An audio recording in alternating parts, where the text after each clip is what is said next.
learn, relearn, and unlearn, which is what we were rolling with in 2018-2019. And we were all trying to get accustomed to what it takes to learn, unlearn, and relearn. But by 2020, we realized that even before we are finished learning, we are already unlearning it. So then it becomes a problem. So which one should come first? Is it unlearning and learn, or learn and unlearn, or the two of them are running simultaneously? So when you have a situation like that, when things are not, I won't say abnormal, but they are not going the way they are supposed to, they are not going in the way that we are accustomed to, then we are supposed to also now start using what? Social intelligence. So what is social intelligence? Because that is, we've heard about mental intelligence, emotional intelligence, cognitive intelligence, all kinds of intelligence. But now we also have to roll with social intelligence, which is what we also have to go and learn about. So why do we need all these things? We need all these things because we have to learn to cope. What do I mean by coping? In the past 5 years, 10 years, we've had series of lectures, talks from health personnel on stress management. They've given us so many coping strategies that we can use in coping with our stressful life, because we all agree that our life is very stressful. So what happens to all these coping strategies that we have tried to master over the years, and we say, oh, I think I'm now coping very well. My blood pressure is not going up anymore. My life is is okay for now. All of a sudden, there's a disruption and the coping mechanisms are not working anymore. Why are they not working? Those coping mechanisms were context specific. What does that mean? They were developed to enable you to cope with that time and seasons. They were developed to help you cope with that point in time of our existence, and they were working. But now there's a need for a shift. We must shift, because what was working before might not work very well. What will make it not to work very well? The context, the environment has changed. Please, can I have the slides, especially the last one, even if I'm not having anything at all? Third slide, please. Thank you. It's so tiny. Wow. Sorry, pardon me, I will have to read. Okay, so the context, what is wrong with the context? We all know that maintaining a balance between spirit, soul, and body is a critical step in achieving wellness and good health. We've realized that over the years, and we have been taking actions to make sure that we follow that. And we all know that spirituality is the bedrock of stability, right? That is what controls, that's what allows us to be able to achieve wellness in the midst of the storm, our relationship with God. Sorry, I'm not preaching, I'm just stating the assumptions that we know. But one thing that we now realize is that all things are passed away and they are never going to come back the way they were before. That is the critical point that we all need to understand. Some things might still go on the way it was, but most things are changing, and they are never going to be the way they were before. And as the environment is changing, so is your congregation, so is our congregation changing. I'm a member of a congregation, okay? So what has changed with the congregation? Because if the priest continues to do what he has been doing, and the congregation has changed, then that means there is an issue. We are not all aligned in the same direction. And the overall effect of that will be that what? The perception of the priest by the congregation will change. It becomes old school. It becomes somebody who is not keeping up with the times, and therefore the congregation, either they start going away small by small, or the congregation will not grow, because what would make them to grow if people feel that it's not speaking to them, that they don't belong there? So this creates stress for the priests, because now there is an issue of perception, there is an issue of the needs of the congregation. The needs has changed, and is changing, and is evolving. So what happens to the priest? The priest now becomes like the world, permanently rotating, cannot stay in a particular spot. because everything is moving. Sorry, please, am I communicating? So everything is moving and the priest too needs to move. So when we say move, what is the move? What is the shift? Please, can I have feedbacks? What is the shift that the priest has to do now? To remain on top of it, to ensure that they are providing they are actually, providing the needs of the congregation rather than their own perception of what the congregation needs. Bearing in mind that we now have two very distinct sets of congregations. The older ones, the people above 40, 45 and up, and then the ones below 40, 35-ish and, coming down. What does that tell us now? So even if you are a priest and you are 60 years old, you have to be able to move with both generations. You can't stay in your own generation. So all this perception of what is needed, what I need to do, who I need to become in this new generation to ensure that I still have the capability to lead the sheep to where they are supposed to go, to that I become a relevant shepherd and I win souls for Christ. It is changing. So before we had the issue of we are contending with cultural practices, traditional practices, paganism. So now it has changed. We are now contending with what? ICT, science, what are the conspiracy theories, all kinds of things that you will be shocked. We are contending with ideologies, and some people are even basing these ideologies on their, in quotes, Christian beliefs, which you find very difficult to believe. We are dealing with extremism from everywhere. So there are so many things that we are dealing with. But at the same time, we also have three distinct sets of congregation, apart from the age divide. Now we have three distinct sets. You have those who are moving into the new world, and they are like, oh, ICT is the way. Oh, I want online service. I want this one. I want that one. So anything considered in quotes old school is like, oh, I don't think I want to go there. Then you also have the in-between who want the blended. They want the ICT of, okay, so we are moving on, as well as their old traditional way of doing things. So they want it blended together, and that gives them a sense of belonging. That, okay, we have not forgotten our past, what we used to know, but at least we are still also moving forward gradually. And then you have those who are like, oh, all things are passed away, all things are become new, so let's move. And don't forget, we have the Pentecostal churches at the forefront of this shift and this move. Okay? So if you look at it, so this is not peculiar to only the priests. It cuts across all caregivers. If you look at the medical world now, I mean, there's what they call telemedicine. You don't have to go and start looking for any doctor up and down. Just carry your phone, go to a particular app. They will ask you questions, you fill it in. They tell you what your likely diagnosis is. They tell you what to do. They tell you to refer to somebody. They even give you an appointment. Somebody will call you and be talking to you. Sit down in your house.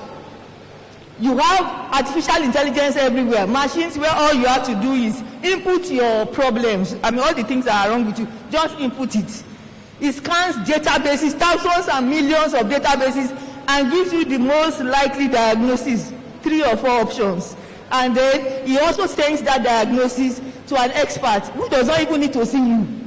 Looks at it, recommends investigations for you, and then your investigation, you do what? You upload it. And then he looks at it, makes a final decision and says, okay, so they go and see also specialists. So what does that say about the practice of taking care of people everywhere? What we used to know, which is the act of interaction, social interaction, is gradually what? I'm not saying it's fading away. I'm not saying it's not important. I'm just saying that the world is moving in a direction where, it is considered that might not be so essential anymore. So where does that take us?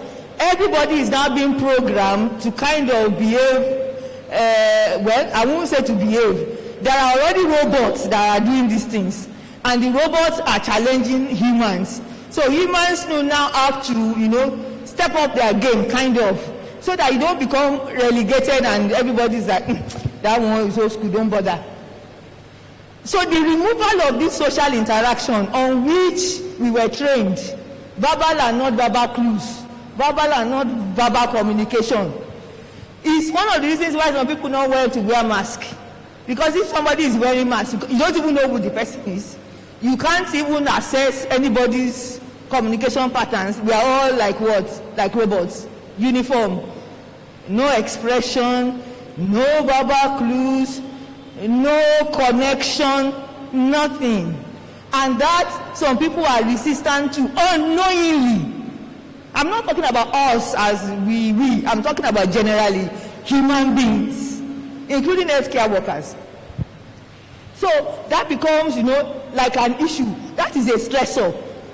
You are trying to provide the care you know how to, which is the spiritual care. And even the person you are talking to, you cannot see, you cannot feel the vibes, you cannot perceive anything. It's also neutral. So how do we get by in this, in quote, neutral world? Those are things we need to start thinking about. How do we blend all these things together? It is an issue. The other issue is, the Lord Bishop said, each priest is supposed to be catering to like 50,000 people. So as a priest, you are managing your own issues. You are managing the issues of your immediate family, your nuclear family. You are managing the issues of your extended family and your wife's extended family. Now you have 50,000 individuals that you also have to manage their issues. You are not a robot, you are still a human being. So how do we move forward without you getting unduly stressed? At the other end, we also have two groups of people in the priesthood. You have those who are above 50 and upwards, and you have the younger ones. How does the older ones, how do they cope with this stress? Considering the fact that a lot of people are hypertensive, a lot of people are diabetic, a lot of people have age-related issues coming up, which is normal. As you grow up, so many things come up. How do you blend all these things together and still ensure that your psychological and mental health is well preserved? That is on one sphere. Now look at also the impact of this so-called pandemic and any other pandemic on everything around you. So there was a typical example that was just being discussed now. The issue of, do you go to church for night vigil? Or, there was that law that they should not hold the crossover service. And there were so many competing, remarks. Some people will say, we hold the crossover. Some people will say, no, we have to obey government. Some people will say, so that also is a stressor on its own. Because while you are trying to make that decision, we the laity, we are looking at you. We also have our own ideology and our beliefs. Okay? So if the rule is that don't hold crossover, and the church decides that we are going to hold it, some members of the congregation will look at you and say, if my priest cannot even obey government directive, how will you obey what God is saying? So why should I listen to that kind of person? He's a lawbreaker. That is on one side that somebody is thinking. Somebody else will say, oh, if my priest says go into the fire, I'm going because I will do whatever he says. How do you manage all these perceptions? Because perceptions will keep coming. And in the age where we are now, people are so critical, people are so vocal, the social media is there for anybody to post whatever they want to post unchecked. So where do we go? And the way the social media behaves. Once somebody posts something like this, that is very, how do I say it now, unpleasant. Even people who have never attended your church, who don't even know you, don't know anything about you, the way they join in the conversation is so harsh, so brutal, so critical, that at the end of it, okay, if you are a human being, you will feel hot. Let's just face it. You will feel hot. How do we manage all this? Let's look at the impact of this pandemic on the economy. Okay, everybody is talking now, how do I pay school fees? How do I pay school fees? The congregation will come and meet you. We ladies will come and meet you. Start crying, hey, I don't know, I'm going to pay school fees. What am I going to do? You yourself, you are not paying your own child's school fees. So you see the compounded problem. You have your own that you are dealing with, but then you still have to manage all these other people's problems. The congregation is so diversified now. You have very educated people, intelligent people, you have people who are so well educated. You also have those who are not so well educated. Doesn't mean they are dumb, but the way they think is a bit different. So how do you manage all these diverse group of people? Identifying their needs, providing spiritual help for them without you yourself breaking down. Knowing that everybody has an elastic limit. What does that mean? Your body has a maximum. That is just what it means. If you go beyond the maximum, you either have a mental breakdown or you have a physical breakdown. You can have it immediately or it can be delayed. It can happen as a complication of whatever issues that we had before, or it can bring up some new things. So where is the balance? And that is the essence of the talk today. Where is that balance that we must have? Please, IT, can I have the last slides that shows the Venn diagram?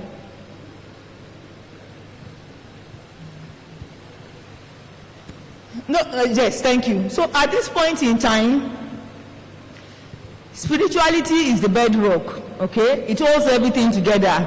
It determines our well-being, our good health.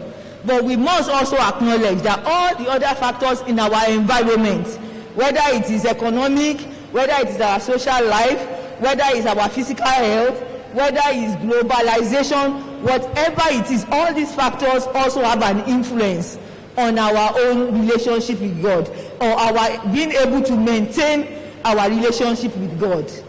All in the eyes of the world. You are being evaluated, you are being criticized, you are being assessed, whether you know it or not. People are passing judgments, they are passing condemnation. You want to lead flocks to Christ, you want your church to grow, you want to be able to pay your assessment, you want to keep up with the modern realities of how to keep your flock. So one thing we need to go away from here today is that we need to go and read about social intelligence. We need to be able to do what? To understand that it's okay to feel stressed sometimes. It's okay to feel overwhelmed sometimes. But the issue is, what do you do about it? That is the key issue now. What do you do about it? Unlearn all your other coping mechanisms, all those previous coping mechanisms, unlearn. And then start afresh at what we work, what is relevant with where we are now and the new normal that we are going to. And start gradually to build up. We are still in January. Start gradually to build up those coping mechanisms. Don't say, I used to go the whole night without sleeping. I will do vigil, and then in the morning I'm doing wedding, and then no. Your health is very, very important. Is so important, more important than you can think about, because any disease that is coming out there attacks who first? The people who are very stressed, because your immune system is already compromised, so you are at risk, very high risk. So in conclusion, I want to say that I differ from everybody else who does not believe that the priests and the ministers are frontline workers. As far as I am concerned, we belong in the front row of frontline workers, and we need to recognize that. We need to behave in a way that people will recognize that, and we need to do that within the context of not damaging our health. Thank you very much.